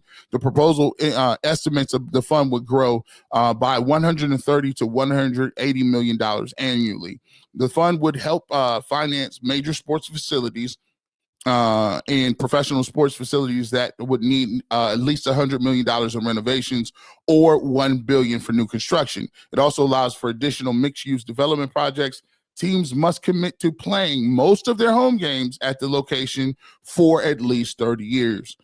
So the Haslam Group seeks up to 60% of public funding from the Brook Park Stadium project. The mixed-use project would feature hotels, stores, restaurants, and a domed stadium. And the park is expected to cost $2.4 billion. The organization has been in early stages of a legal fight of the team, announced with moving from the lakefront in Cleveland, using all of his legal power to keep the team playing inside the city limits. The team is determined to play in Brook Park. Governor DeWine's budget could help smooth things out over the Haslam family and to keep the Browns in Ohio. The legislation could help a lot of sports franchises stay in Ohio. The bill will need to be passed by the Ohio House and the Senate for it to take place. Now, here's to give you a little bit of if it goes to the House, Now, Mike DeWine is a Republican. I believe the Ohio House and the Ohio Senate is Republican owned or Republican majority. I believe the city is mainly Democratic leadership. So if this thing does go to a vote, I'm willing to be wagered that Jimmy Haslam will come out on top on this one. Actually, to be truthful, I think this thing is totally inevitable. I think this is a foregone conclusion, and it got me to thinking about something. As we talk about this, it got me to thinking about this, fellas, guys, ladies and gentlemen, that this is more than what meets the eye. This is more than just about the stadium and moving it. One of the things that dawned on me is this is a new reallocation and redistribution of wealth in America. If you go back to the COVID, right? You go back to COVID. One of the things that happened where, people got evicted, people got foreclosed, and there was multiple institutions that came in and bought up all the land. They bought up all the housing. And, people's net worth went through the roof during COVID because they capitalized on the chaos in the market. And one thing that I've always been fascinated with in America is the abandoned malls, abandoned places, and different things like that. And Ohio has a disproportionate share of abandoned malls. You take a look at Chapel Hill, you take a look at Randall Park Mall, Rolling Acres, Tower City, the Galleria, all of these places that are just ghost towns where just 20 years ago they were piping full of people and it was vibrant. And in a larger sense, shopping and real estate and commercial stuff has been on a decline. And so I found this podcast, and I think they're on to something. And I'll be able to tie this in. This is this is the PBD podcast. And I don't agree with everything he says, but I take a look at a lot of different podcasts to kind of formulate some of my ideas and just to keep myself in what's going on socially and what's going on economically. And he had a very interesting point in his podcast. His point was that commercial real estate may be a thing of the past. And commercial real estate is something that we all have dealt with because when COVID happened, we all went back home.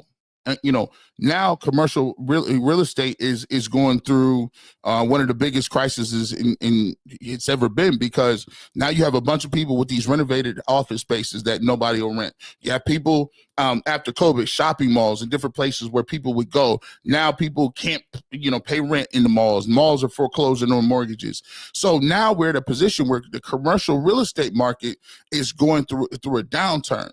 And when we get back, I'm going to tie this into how I think this thing plays, how this thing plays specifically for the Cleveland Browns, and why ultimately all of the regular people are the losers in this. So let's check this out. This is courtesy of the PBD podcast.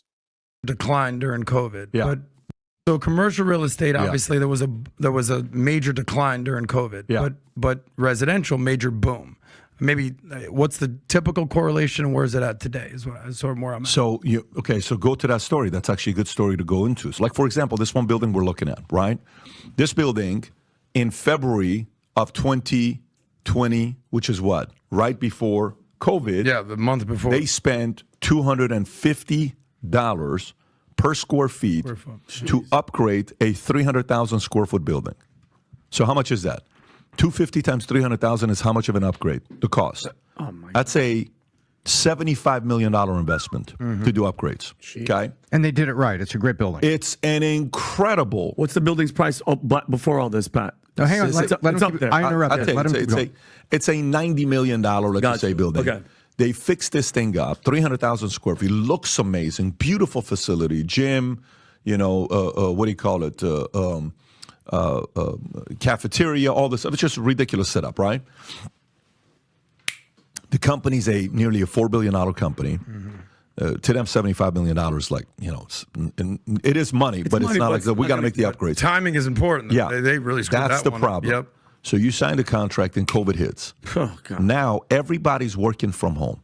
Now, when you go into this facility and you look at the entire building, half the building is empty. Yeah. People have been working from home during COVID. They're sitting there saying, what the hell do we do with this building? We want to get this thing off our balance sheet. They don't want this building, nor do they need this building. Yeah. Okay, with where they're at. And somebody bought them out, some $16, $17 billion company bought this building out, and they're sitting there saying, what do we do now? This is case study that's happening right now. And by the way, this has happened across the board. There's another building here down the street, 200,000 square foot building, okay, office space. Just 3 years ago, it was rented 90%, so 200,000 square feet was rented 90%, okay? It's the Kaplan building. It's a Kaplan, you know Kaplan School. I've seen it, yeah. This is their headquarters. Today, it's pretty much empty. And when I tell you empty, I'm like, maybe it's rented 25, 50%. From 100%, 90% to now 25 to 50%, how are you collecting mortgage payments now? You're not. And this is in a market that's attracting businesses, meaning we're not talking about San Francisco right here, this building right here. Wow. 193,000 square foot building, okay? We're not talking about a, San Francisco or Chicago or New York or any of those markets. Cream of the crop, Florida, that people are moving to, empty buildings, Class A, beautiful buildings, sitting empty. There's only one, the Malls of America. Yeah, right. There's only one of that. It's a very big investment for them to make. Some of them, it depends on the market you're in. Is it going to work? Is it not going to work? But the business model is going away. So the business model of commercial real estate may be going away unless if companies find ways to get people. Like for me, I'm always going to be an in-office guy. I'm always going to be that guy. I'm running companies. I think culture, people got to be around each other, right, to do that. But we have the predictive, AI guys that are typically quiet guys that want to be by themselves. They don't have to be in a building. Yep. They actually don't want to be around a lot of other people sometimes. They have a different wiring on where they want to be. To that world, things are going to change a lot. So this commercial real estate deal on what direction it's going to go the next 6, 12, 18 months, it may be as permanent as newspapers. Just maybe. So, listen, there's a lot to unpack there. And one of the things, and we'll get to it, the thesis, what I'm trying to say is, when you take a look at the way the trends are moving right now, a lot of malls and a lot of big infrastructure and commercial properties are vacant right now. Why? Malls lose anchor stores. The anchor stores are your Targets, your Walmarts, your Sears, places that people want to go, that draw in mass groups of people, and put your shop right by the Target and the anchor stores. Now you get walk up. Now you get a bunch of traffic generated by the people who want to go to your anchor stores. And when an anchor store goes out, guess what happens? Ain't no reason for me to go to the mall. The anchor store ain't there. You lose walk up. You can't pay for rent. Malls close. What the Haslams realized was sports in the COVID era and sports moving forward past COVID, that is the only anchor that is not affected by the economy. Let me give you a point. The ultimate anchor store is the Cleveland Browns. Why? Because the Cleveland Browns are a religion. The Cleveland Browns are an institution. It's the only place where economics does not matter. If you are a diehard Cleveland Browns fan and you love the Browns, it's a religion. It is where you go to congregate. That is the new mall. The Browns games, the Muni lot, that's the mall. As long as the Browns are the anchor, you will always spend money. So the Haslams figured it out and said, listen, why don't we do this? Why do we want to be downtown where there's a bunch of abandoned buildings? There is, the thought of a homeless population, no other attractions besides the Cleveland Browns there.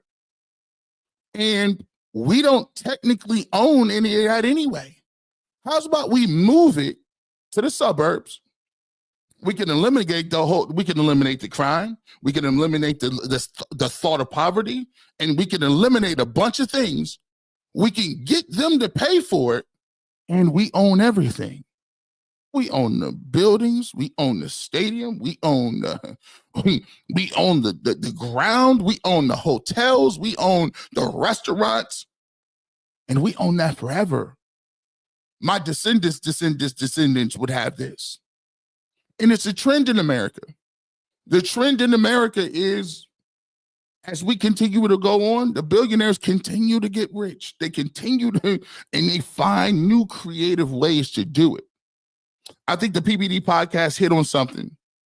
Commercial real estate is on the way out. No longer do you have different big buildings and big places where people are going to congregate and make people come back to work. That isn't it. Big office spaces that have been renovated, nice buildings, great buildings, nice office space, downtown, other places. Guess what? Why would the Haslam's want their shiny new stadium in a place with a bunch of abandoned buildings? And that brings me back to the point that I think the city does not understand. I think the city has a point, and they have a point to fight for the Cleveland Browns, because just like in malls, when you lose your anchor store, it's only you're on life support at that point. It's only a matter of time. The Guardians don't have a big enough draw to keep people downtown. The Cavs, bless their hearts, they're the best team in the city right now, but they do not have enough people, unless you got a LeBron, to keep people downtown and keep that money infused and keep bars and restaurants and all these things open. The Cleveland Browns are a holiday every single Sunday for 8 or 9 weeks during the year. They're blocking the streets off. The people is ready to go. The muni lot is jumping. But if you lose that anchor store, you lose your Target, you lose your Walmart, your Sears, your Dillard's, the Macy's, you're done. Mayor Bibb understands that right now, today. And so when you look at it, it's not just the Cleveland Browns are moving. They've moved demographics on y'all. They done moved socioeconomics status on y'all. And what's going to happen to the regular fan is you'll be priced out just like it happens with all the rest of the big business in America. Capitalism is great until somebody with all the money figure out that, yeah, I can keep all of this. They're pricing the regular guys out. You'll never get a ticket. Ticket's $3,000, right? But that's the way they want it. Don't think that they want it to be affordable. No. They want the guy, the executives and the guys making $200,000, $300,000, $400,000, right? They want them to come down, and they want the village to jump. And if you ain't got that type of money, they're gonna kind of make it kind of difficult for you to get down there. They want affluent people that are getting off at Hopkins Airport, staying at the Ritz-Carlton, and they're going to keep that as all, that's going to be one facility. That's going to be one beautiful area. They're going to, the hotels, they're going to have the amusement parks. They're going to have a whole Haslam family circus down there. But those dudes that's waving that brown and orange, y'all better get used to that YouTube TV. You ain't going to have the funds for that. And it's a shame because there was always an opportunity for them to do that in Cleveland. But unfortunately, people drag their feet. People don't create the infrastructure. And 9 times out of 10, most politicians just do a lot of talking, no action. You knew good and well that was an underpar stadium. You knew good and well that the Haslam's was going around buying up stuff. You knew what downtown looked like after COVID hit. Where's the redevelopment? Where you don't even have enough tax base to do a lot of this stuff. So my question to you is, are you one of those people that will continue to go to the new stadium? Do you have the resources to do so? And do you agree that this is going to end up pricing a lot of regular people out of an opportunity to still continue to go with the Browns? Because for me, I look at it economically. I think the new move is there's like 5 or 6 people that control 90% of the wealth in this country. And this is just another fact of where we are going. And it's just a product of the times that we live in. We'll get to it. Let's get to your comments. Let me scroll down here and see what y'all got. I got a lot of comments in here, man. Let's get to the latest one. This is crazy. 1,500 people here, almost 1,600. Hit me the like button. Hit the like button for me. Hit the like button for me. There's so many in here. We're gonna get too many as I can. Master Moshi. Yep, they shifted the fan base.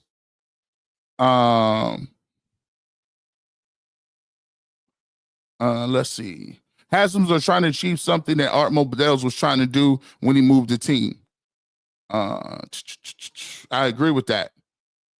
The OU Ice is my hero. They need to convert some of those commercial to residential. I think that is the move. If you're talking economically, if you want to move from commercial, there's a lot of people with, the big malls and different places. They've been revitalizing those places as small community hubs. You see gyms, you see churches, you see residential areas.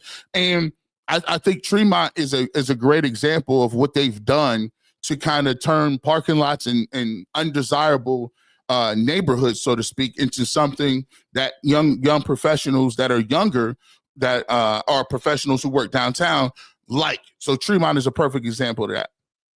Let's see.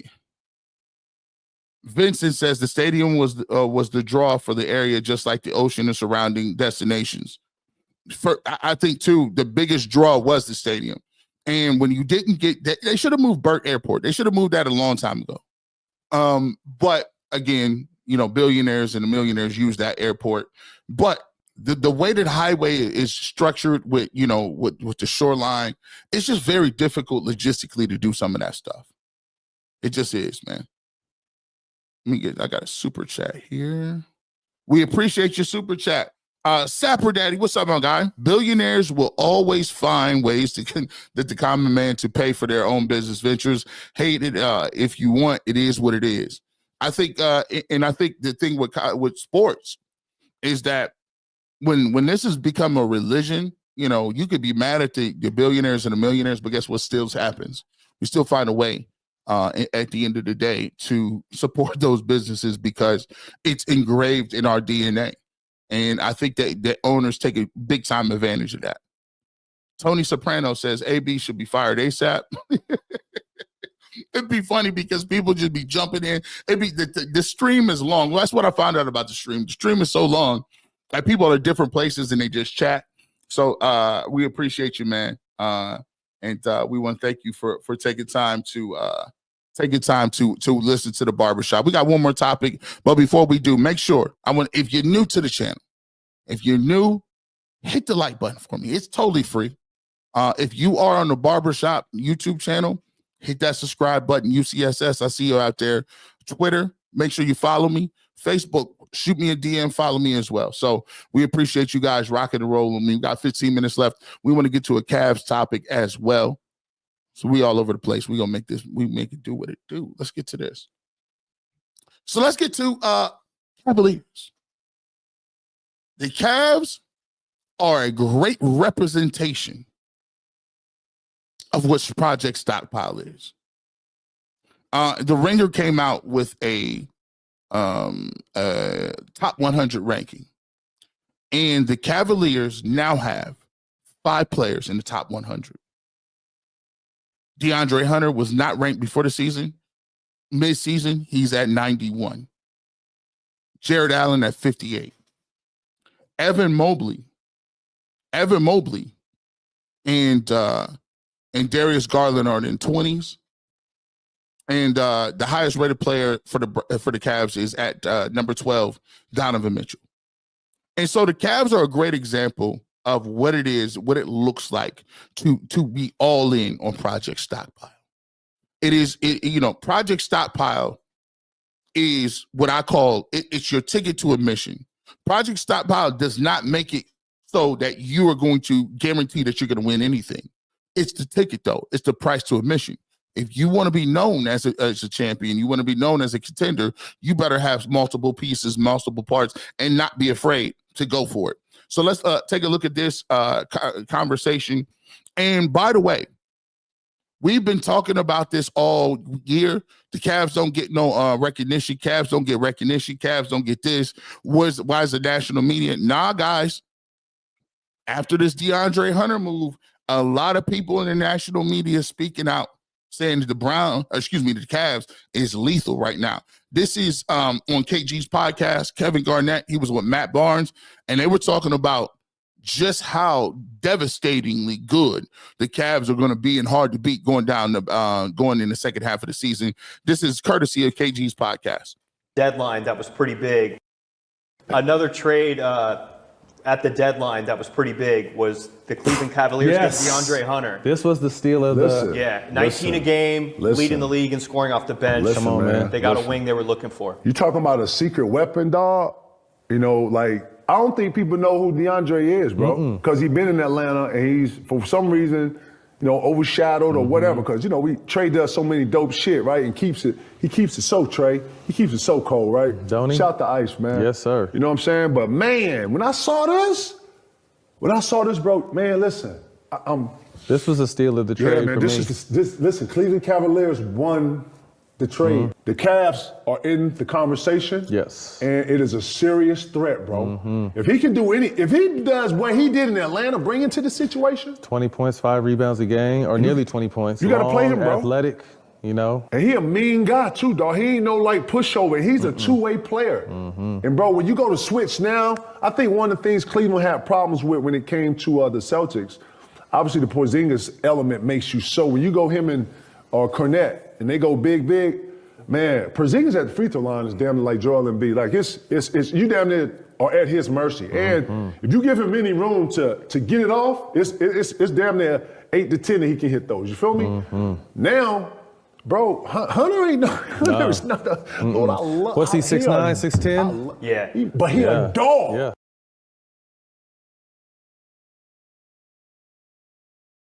My mind came on. You gotta love KG. He's a dog, though.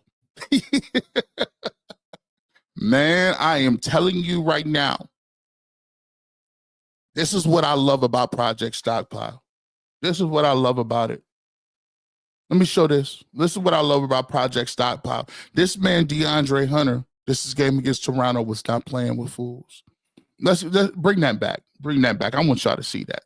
The thing I love about his game is this man came out of nowhere and was not playing around. Look how aggressive he is, right? Like, usually when you start to play with a new team, you kind of feeling your way in trying to figure out where you go. You don't want to ruffle no feathers. You just want to kind of play defense and hustle. Nah, I love his mentality. He said, hold up. Let me talk to you real quick. Check him out. Nah, bro, I'm out here to work. Get up off me. I'm to the rack. Finish over the top. Man, come on. You see the size, the length. Size, length, man. You know, I just love the way I'm coming off the screen ready to shoot. Yeah, go. I'm coming ready to shoot. Stop playing with me. Hand down, man down. Too late. Bang. What are you talking about? This dude, give me the pick. Nah, I see you. Let me go ahead and finish. Pull up game. This is what we need.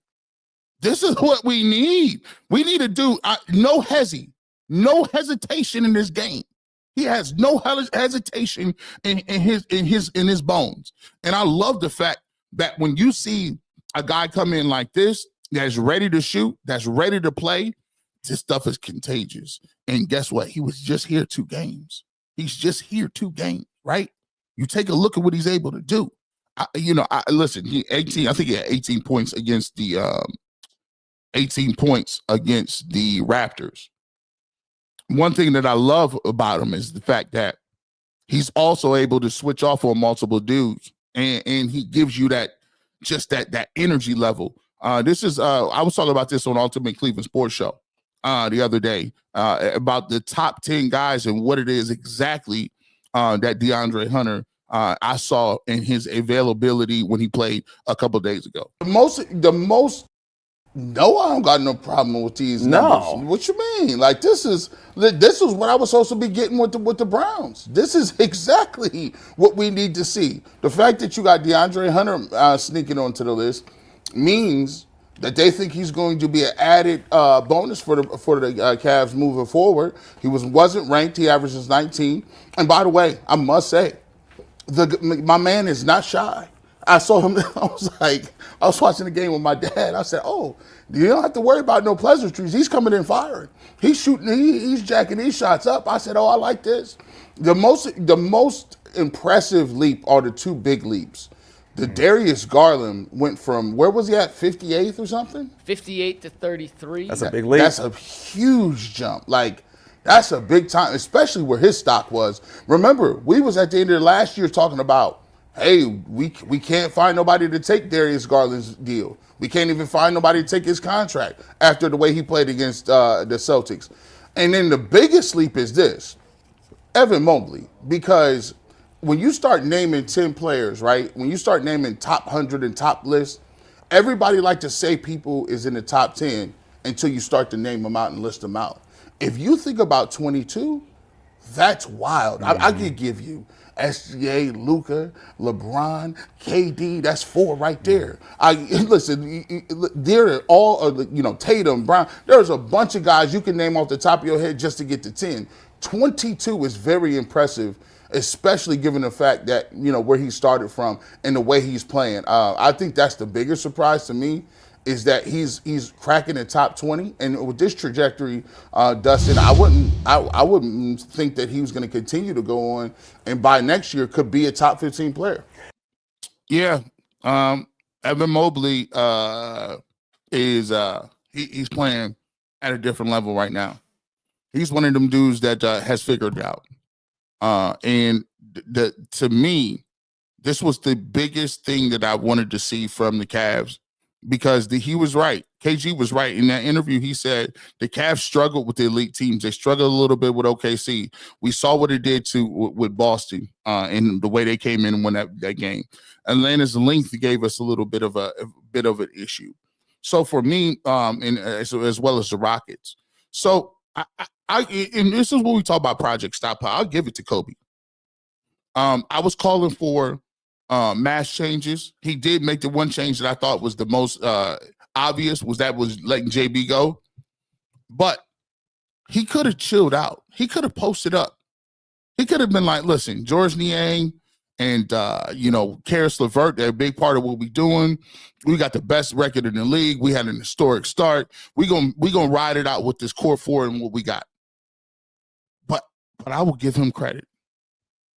He evidently saw my email about subscribing to the Project Stockpile Premium. $39.99 a month gives you all the names of the guys you should be getting and the guys that you should be getting rid of on your team. And he goes in and he gets DeAndre Hunter. And now your 5 is looking elite. Yeah, and I'll throw this out to you guys. Last super chat question of the day. We'll throw it out to you. Let me move this out so y'all can see.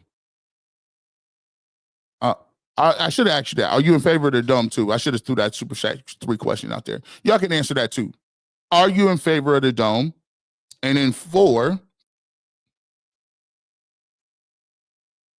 are the Cavs the favorite in the East? Now, for me, I think the DeAndre Hunter move moves the Cavs right here.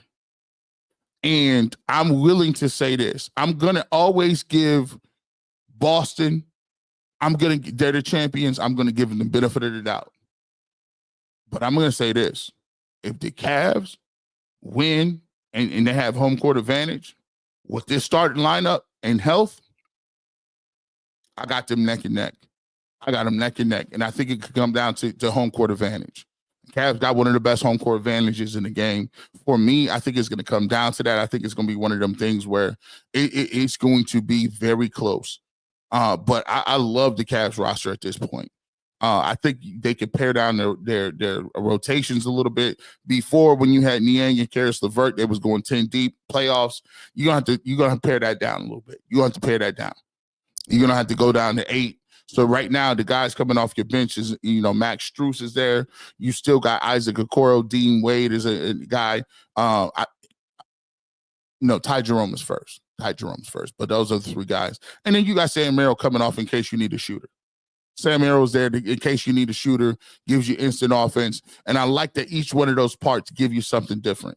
I like the length on the roster now. Dean Wade at 6'9". You got a guy like Hunter who's also playing a 3 at 6'8", 6'9".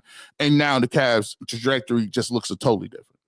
Looks totally different. Let's get into some of our last super chats. And don't forget, coming up, we got to give the shout outs. Where you calling from? Where you pulling up from? Right here in the chat, man.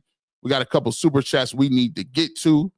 G Money Uptown. Y'all gonna be mad when y'all move Watson and he balls somewhere else, like everybody else instead of firing Kevin Stefanski. You off in quarterback guru, but can't run no spread. Now look, G Money, I appreciate your super chat. Here's the thing: DeShaun Watson's not gonna play in that whole season. He's torn his Achilles twice, and I can't just project that he's gonna ball out like that. I just can't do it. I got to keep it real with you, bro. He did not play well this year. He's coming off a shoulder injury. He's now had 2 Achilles heel surgeries. I don't know if we can count on Deshaun Watson coming back and being at this point. I can't just, you guys show me. And at this point, a lot of people will say, hey, listen, I'll salute him if he goes somewhere else and ball. But I'm going to tell you this, it ain't like that. To me. J614 says, is Hunter the player Imani Bates should be shaping himself to be? If so, then this trade can be more beneficial than we thought. Man, listen, let me tell you something about Imani Bates. And this is all jokes aside. I don't be understanding what people be doing with Imani Bates, bro. Like, everybody's trying to make it a joke or something, bro. Like, I don't understand it. Like, Imani Bates got a skill set and dude can play. I was watching the All-Star game and watching these dudes run up and down the Rising Star games. And I'm like, listen, Imani Bates is better than all these dudes in these Rising Star games. The problem with Imani Bates is he started off the year injured and he didn't get an opportunity to show Kenny Atkinson what he can do. He was injured. He got to the G League or whatever. He just put up 33 the other night. And sometimes you on a roster that's stacked to a point where it's like, dang, I like Jalen Tyson and he ain't even playing. Tyson ain't even playing right now. I thought he should be getting some more minutes, but Imani Bates is not no like laughing story. Like I be confused what people be doing, and it be people in Cleveland. Oh, Imani Bates, he's not. I'm like, bro, since when do you have a prospect that could do some things and a prospect that can be developed and stuff? You don't see people running around laughing. Oh my goodness, Travis Bazzano for the Guardians. Listen, the Guardians got all these prospects. We don't be laughing at Gabriel Arias and Rocchio and Angel Martinez. Look, like, what is the thing with like this whole like G. Bush is in love with Imani Bates? I'm like, bro, y'all cats is. Some people be weird a little bit. I don't know, man. That's be weird. They be strange a little bit, bro. I don't know. But the dude can play. Hopefully get his opportunity. Tony Soprano said. It's real in the chat. G just wasted $5. DeShone is a joke of the NFL. The boy is a broken man. More turnovers than touchdown passes. Low score quarterback in the NFL. Tony, you got a Baker jersey? Oh man, y'all is funny, man. We didn't hit 12 o'clock on the dot. You know it's a testament. 12 o'clock, 1,618 people in here still watching. Number still goes up. Well, I want to thank you guys for participating. And as always, we got to do our shout outs, man. We got to give a roll call. I want you to tell me where you're from, where you're at, and what city you representing, because the barbershop and we everywhere. We that's what we do in the barbershop. Hey, if you know, you know. This is a labor of love. This show is for the people, by the people. You're as the biggest part of the show as I am to it. So let me start it off by getting to it, man. Your boy G Bush in the building. 330 in the building. Canton, Ohio, born and raised. 234. I love it. 216-440. Stand up, man. South Euclid, stand up, man. Shout out to Cleveland Heights, man. Shout out to everywhere, man. Shout out to anywhere in the surrounding areas of Ohio. Where y'all pulling up? Where y'all at, man? Hey, man. Larry Foss, we appreciate you as always, man. Soul Train down in Orlando. Cincinnati is in the building. Syracuse is the building. Elyria, let's do it, man. Hey, man. Hey, Tyson, though, He the one. I like his game. I like his game too, man. Grass and Bass, I appreciate you, G. God bless you, brother, from Columbus. I appreciate you, man. What is this? Brookings, Oregon, 541 in the building. Chris Boswell, Way of Akron. I like it, man. Tacoma, Washington. Euclid in the house, man. Hocking Hills. Shout out to Hocking Hills down there. Athens County, stand up. Shaker Heights, Toledo, North Carolina, 216, Mentor, Ohio, 419. We everywhere, man. We are everywhere. Get your shout outs on. Make sure you comment. If you're watching this on demand, we appreciate you as well. Comment, like, subscribe, and you already know. If you want the fresh cut on sports, your man G. Bush is the guy. I keep the Clippers with me. You see him back there. You want the fresh cut, I give it to you all the time. And no matter how much stuff I talk, no matter how much I go hard at our teams, I love the Guardians. I love the Cavs. I love the Browns. I want to wish you a happy, happy, happy Saturday. Enjoy the rest of your day. And as always, go Browns. Go Cleveland.